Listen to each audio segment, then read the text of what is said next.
Let's welcome in a very special guest now. The management at IOC, Indian Oil Corporation, is now joining us. They declared their numbers. Mr. Sandeep Kumar Gupta is with us. Mr. Gupta, thank you so much for taking out time for us.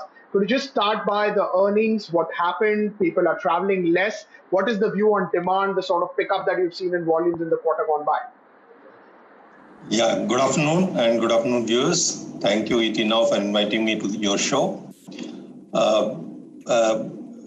The price scenario, there is little volatility, and that depends upon the recurrence of COVID cases world over. In India, though the second wave has not yet started, and in the wake of the festival season, the demand has grown very strongly in the later part of October.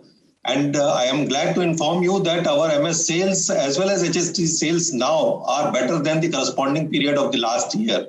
So there we see the petroleum product demand going forward to be very robust. And on the strength of that, we believe that even the international scenario of COVID will slightly relent and the crack spreads will improve. So going forward, based on the strength in the prices as well as the strength in the demand, we expect a good quarter three going ahead.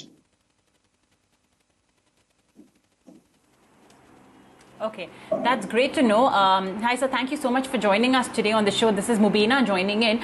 You know, Mr. Gupta, the quarter gone by was, of course, again, did see those low oil prices, or should I say stable oil prices. If you could just sort of share how that essentially impacted, your margins, refining, marketing margins, and this quarter as well.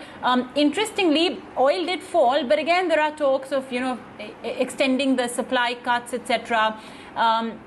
So what's your view really on oil prices and its impact on your margins?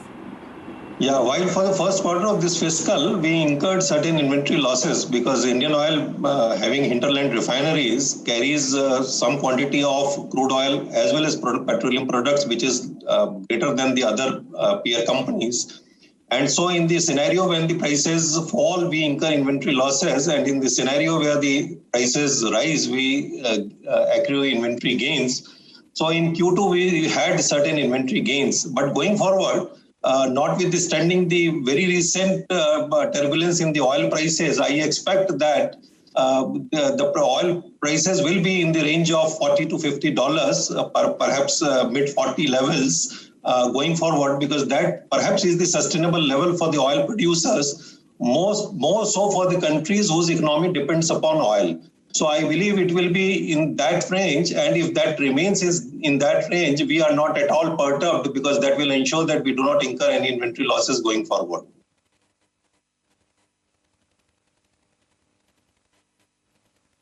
Right. So, with the world lifting the lockdown worldwide, everybody is lifting up their lockdowns. Demand is once again seeing a pickup. So how sure are you about demand revival once, people start to live with COVID, but, live a normal life as well? As I said earlier, it has already revived, and as of now, the sales, MS as well as HSD sales are more than the corresponding period of the last year. We are seeing now growth in both MS and HSD. LPG in any case was robust. It is only ATF which is bothering us, which is also slightly inching up with the opening of lockdowns and people starting traveling. So as far as in India is concerned, there is no second wave. In fact, the daily cases, if you see for the last fortnight, are decreasing.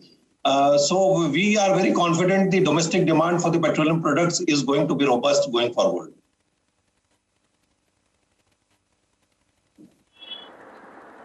Right. So thank you so much, sir, for taking our time for us. Always good to get perspective from you.